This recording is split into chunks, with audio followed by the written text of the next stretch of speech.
like, what is the person that's buying your business really buying? You know what I mean? Are they just buying your Google AdWords account? You know what I mean? So like, I think you really need to kind of build some kind of a foundation so that, you can kind of have an asset that is actually sellable. Welcome to Digital Dominance. I went from building HTML websites in high school to helping 7- and 8-figure service businesses generate more revenue through better design, SEO, and marketing. On this podcast, I bring you expert tactics and tools to help you turn your online presence into your biggest sales asset. If you want someone on your team to help you navigate the world of digital marketing, head over to FroBro.com. If your business depends on Google to bring in leads, you've probably noticed the landscape is shifting, and it's shifting fast. AI answers are changing the game. Like, that's the phrase, right? Search results are crowded with ads, and SEO advice is all over the place. So what's actually working in 2025? My guest today is Jason Hennessey. He's an internationally recognized SEO expert, Air Force veteran, best-selling author, and CEO of Hennessey Digital, which is a $20 million agency that's helped law firms and service businesses rank, convert, and grow at scale. So in this episode, Jason's going to help me break down what's working right now, what to ignore, and how to build an organic growth engine, that's a tongue twister, that brings in leads without depending on paid ads forever. So welcome to the show, Jason. Thank you so much. I appreciate you having me, and it's an honor being here. So, yeah, definitely. And, we've talked about SEO a number of times on this show, but it keeps coming up, especially with AI seemingly taking over. So I'm curious to hear your thoughts on SEO in 2025 and where it fits into a long-term marketing strategy. So I think at the end of the day, even myself, my kids, you probably, we're all kind of starting to use some of these services like ChatGPT or Gronk, for answers to our questions, but Google still has a large majority of the market share. And the principles of organic SEO are still applicable to optimizing for these chat services as well. We can definitely get into some of the specifics and the details, because I'm sure small businesses that are service-based, probably want to know, how do they dominate both Google still and also optimize for some of these chat services. Yeah, and what I've seen also in terms of stats is that a lot of the, shift from Google in terms of the volume over to these AI tools is really just the zero-click answers anyway. So it's not traffic that was ever going to convert. And so a lot of people are freaking out like, oh no, I got to optimize for AI now. It's like, well, do you? Like, maybe not. So what are you seeing? No, we're exactly. So like we're seeing that impressions are continuing to kind of go up. Clicks are decreasing though. And it's mostly for, like you said, like frequently asked questions, right? Where, where somebody would have to type in a very long tail question, see a bunch of results, click through to read the answer. Whereas now, like Google and, is doing these AI overviews, and it's basically kind of, addressing it without having to get somebody to click through. Right. However, those are informational pages, right? But more transactional pages, those are the ones where people are like doing research, looking for the best dentist or the best lawyer. In my case, I do legal marketing, right? Now they're actually clicking through and actually having to kind of get their solution still. Yeah. Got it. And so some businesses are relying just on organic, but there's also a lot of others that do both organic and paid. So this is also kind of factoring into the decisions on where to put budget. Some people are pulling back from SEO because like, it doesn't matter anymore. What are some of the mistakes you're seeing in this decision-making process for businesses when they're like organic versus paid? Yeah, I think you can't just kind of rush to making a major change in your business based on speculation. I think you should be monitoring things and measuring the results that you're getting from the ad spend that you're doing. And so if PPC is still a viable channel where you are getting leads and business at a good cost per lead, cost per acquisition, continue to feed that marketing channel, right? So I wouldn't say kind of shift budget around just because you're scared. If it's working, continue to kind of feed that channel. And then, constantly be trying to kind of build your brand. Like for me, it's my personal brand. I spend a lot of time and energy doing podcasts like this, right? So you can kind of Hmm. boost your personal brand, right? And I think everybody listening to this podcast should be doing the same, because that is only going to help in terms of the future of marketing as we know it. So, what about for a company that's been more on the paid side? Maybe they're running Google Ads, but they're not doing much with SEO. Do you recommend they start doing SEO as well? I think so. Uh, I mean, if you ever go to sell your business, right, and your whole business model is based upon kind of building a paid campaign, like what is the person that's buying your business really buying? You know what I mean? Are they just buying your Google AdWords account? You know what I mean? So like, I think you really need to kind of build some kind of a foundation so that, you can kind of have an asset that is actually sellable, right? Don't get me wrong. I love PPC and I love paid ads and stuff like that. But at the end of the day, like a new company can kind of do that without you.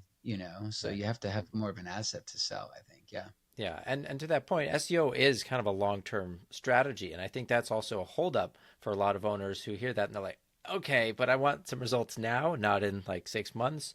So, I mean, what do you tell people is a realistic timeline to start seeing traction with SEO? Are there ways to accelerate it, and how is AI impacting that timeline? Sure. So I think the best way to look at it is, yeah, you're right. Like the best time to plant a tree was 20 years ago or today, right? That old analogy. And it's so true. You have to kind of get started. And it's very uncomfortable. But you just kind of buckle down, and it's like you accept the fact that you are not going to be dominating Google anytime soon. But you have to build a website, you have to start putting out good content, you have to start sharing it. It's the same thing with social media too, right? You don't kind of build a TikTok account and have like 2 million followers, right? You kind of start small, one video goes viral, you start gaining that momentum. And I think that's important. And a lot of services like ChatGPT are actually pulling data from the web, right? I mean, that's where they're collect. So it's not like, even if Google disappears, which I don't think it's going to happen anytime soon, but even if it did, you have a website that these chatbots are also going and crawling for information, right? And so you want to basically plant enough information about your business so that the chatbots find you too. So with all these changes that are happening, and the Google AI overviews like we're talking about, has that reshaped how you approach content and keyword strategy? Yes and no. We might not be, spending so much time kind of going after a lot of the long tail FAQs, right? Because if we're doing that, now we're basically just kind of giving Google something that they can kind of take and pre-populate and basically keep people on Google, right? At Hmm. the mercy of like us providing the answer. But we haven't really changed much in terms of like optimizing for a lot of transactional pages for our clients. um you know we work with attorneys, so like building a slip and fall lawyer page, a car accident lawyer page, right? All of the different pages that we know when people go and do that search, it's more bottom of the funnel, and it'll actually turn into a lead. Whereas Hmm. the other stuff is just more informational to kind of drive more traffic to a website. Right. So we just have to accept the fact that, hey, you might not get as much traffic that you used to get. However, we still want to optimize for conversions. Right. So in terms of content and content strategy, um, there's content that ranks, and then there's content that converts, right? And then there's all this AI stuff which kind of blends the two somehow. Some people use it well, some don't. In your mind, what separates the content that ranks from the stuff that actually converts? Is it just where they are in the funnel, or is it something else? Yeah, it definitely has to do with like funnel, like studying funnels and studying, optimizing the funnel. A lot of times, sometimes just to make a page that ranks convert higher is just taking a video, right? And putting a video on the page that helps to articulate or sell your service. Like sometimes it's just making little modifications like that to a page. But there's also pages that are not really there to convert, right? I mean, they're, Hmm. more top of funnel, right? And so, and that's fine. But, I would study, Google Search Console. I would look at the conversions, make sure you're tracking that. And, any pages that are actually have had any conversions over the past 6, 12 months, Hmm. maybe go throw a video on there and see if you can get more conversions from that page. What's your favorite backlink strategy these days? So we're having a lot of success. Well, reverse engineering like competitors that are ranking above you, like that's obviously like a slam dunk, right? Because you can kind of see and have transparency to what links your competitors have that you don't, and then you start to kind of go out and clone it. But in order to get links that your competitors can't clone from you, I think that's the effective strategy. And we're doing a lot with this thing called digital PR, where Hmm. we basically put together like a full study of the most dangerous cities in the country. And we do all this research and data analysis, right? And then we basically go out and we pull journalists that write about that topic. And then we do outreach to those journalists and then we pitch them and then they start to write about that. And then they link to us naturally. Those are links that we can get that our competitors will never be able to clone because it's based on a particular data set. Hmm. And you can drive some really strong links with the right campaign, the right research, and the right outreach. How do you decide what those topics should be for that kind of research or study? Yeah, so we will study things that are kind of trending. So like if there's something that's trending that we can kind of relate, to an industry, maybe it's like a new TV show that everybody's talking about and saying how, if this person got sued in real life, like what would really happen, right? And you can kind of spin it, and then you have all the different you know TV publication websites and stuff like that that might blog about it or talk about it, like so. Or sometimes just kind of studying, what had worked in the past. We might have did this study 3 years ago and it was a home run, and we just Hmm. basically recycle that and just kind of update it. Sometimes that's also works too. So how fast do you have to create that and put it together? If you are looking at things that are trending, obviously you got to get it out there quick enough where it's still relevant. People are thinking about it. Yeah, so those ones are quick, right? So when we're doing stuff that we're looking at trending topics, like to give ourselves like 2 to 3 days, to kind of put the research together, pull the list of journalists, and start the outreach.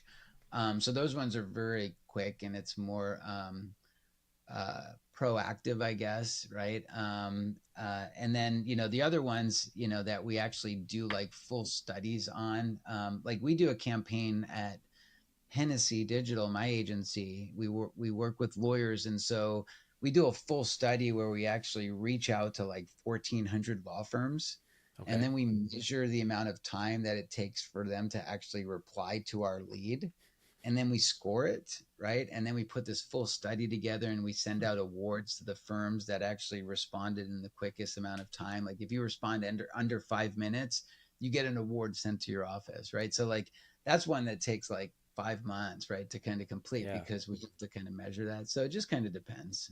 Okay. That's interesting. Yeah. And I can see how that would create a moat because most other people aren't going to be willing to do that kind of thing, to get those links. So, um, back to just SEO in general. Are there any like SEO myths that you see people believing that just for some reason won't go away? Yeah, I think the biggest one is that SEO is dead. People have been saying SEO is dead for as long as I've been in SEO, and that's since Hmm. 2001.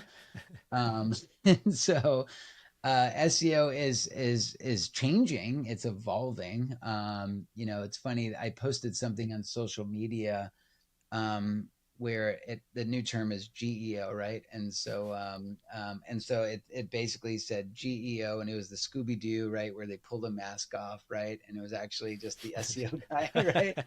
You know what I mean? So Nice. like, it's we're just we're obviously optimizing for algorithms. We're studying, we're reverse engineering it, and so now we're just spending a lot of our time like figuring out like how do we optimize for these different chat services too.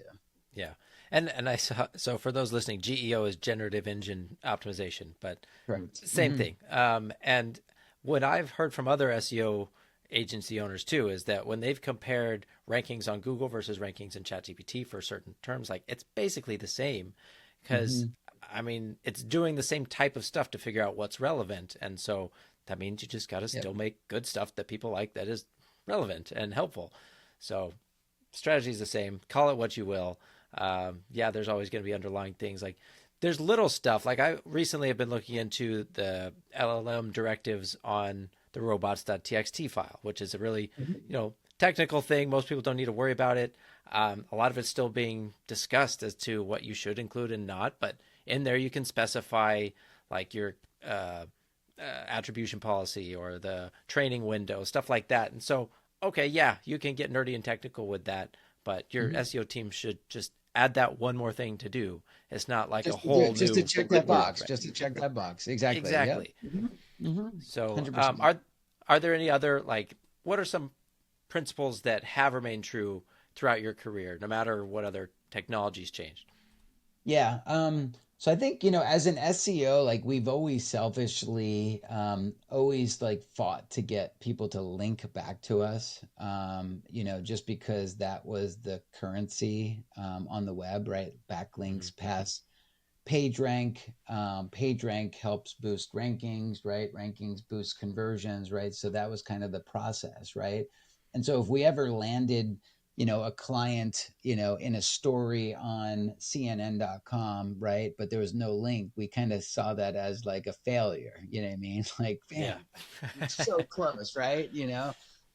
So the page rank never bled through over to the client. But I think now what we're learning is that even a mention on sites like CNN are really adding a lot of value, in terms of being able to show up higher in some of the prompts, that people are typing into like Hmm. ChatGPT. So I think that's where I think, we have an advantage now, is because even if we're doing all this outreach and we don't get the link, by just getting the mention, right? They call that like a co-occurrence, or a citation, right? Like, those alone without the link are adding more value than they have ever done, I think. Yeah, and of course the owner can leverage that too. They can share the link on their own platforms, post about it, and it's not a total loss. And obviously, there's still a lot of value there.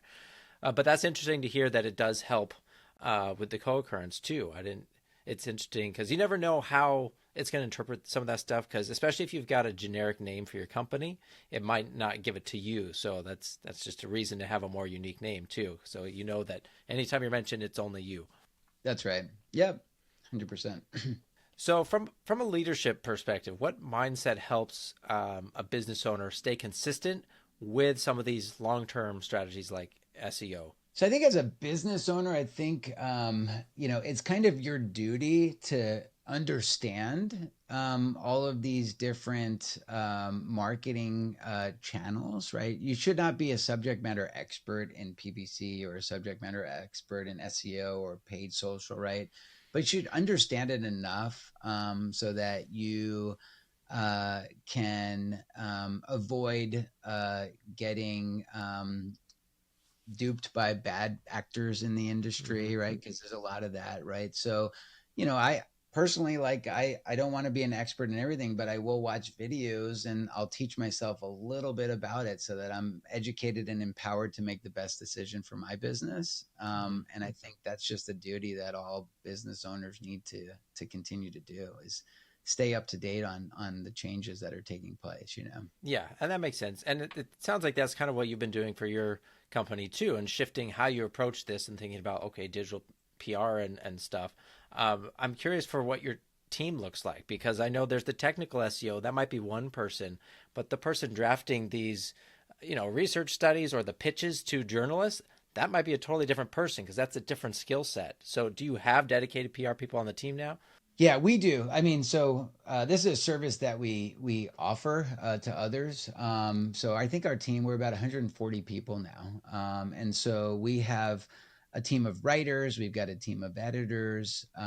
We have a team that actually pulls like the journalist and they do the outreach, right? So they put together the outreach, and then they will also then follow up so that if somebody does write a story about us and they don't link to us, we're still going to go ask for the link, right? And so we follow up as well. And so that's the whole team for digital PR. Then we have like creative team that might build like infographics, and we do use like chat GPT and different services to kind of make infographics a lot faster, whereas we would have to manually create those in the past, right? So like we've definitely gotten a lot faster and more efficient over time. We're doing more with less.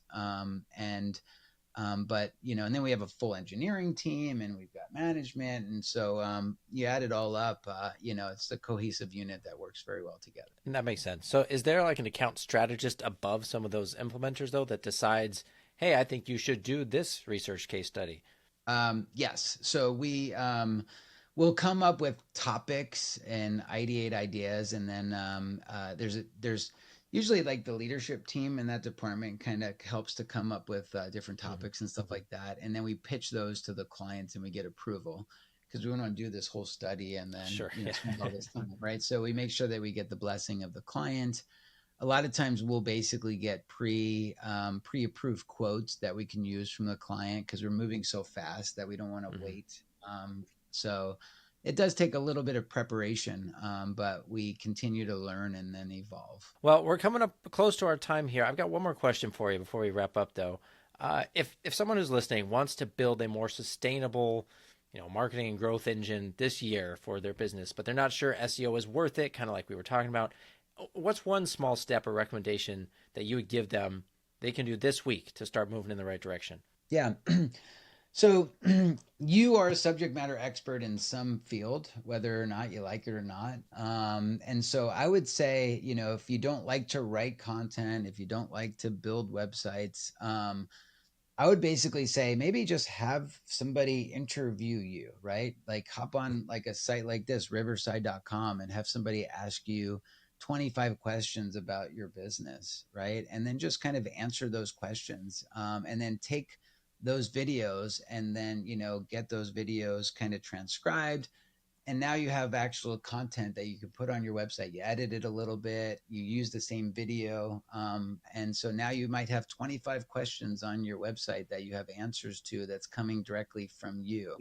So I would say that's one small little step that you can take if you don't like to just sit down and write content. Yeah, no, and I think that's great advice too, because most people hate trying to script it out. And this way you can talk naturally to a person and it's the best way to just get it out and then have something to work with. So thanks again, Jason, for coming on and sharing with us. I really appreciate your time and your expertise. Guys, if you want to learn more about Jason's work or pick up his book, Honest SEO, we'll put all the links in the show notes for Hennessey Digital and his personal site and everything.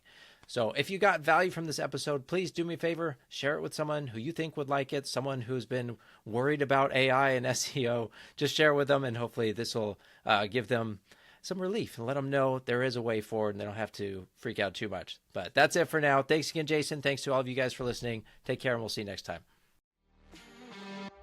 Thanks for listening to Digital Dominance. If you enjoyed this episode, would you do me a big favor and leave a review? It really helps more service business owners discover the show, fix their websites, and grow their businesses the right way.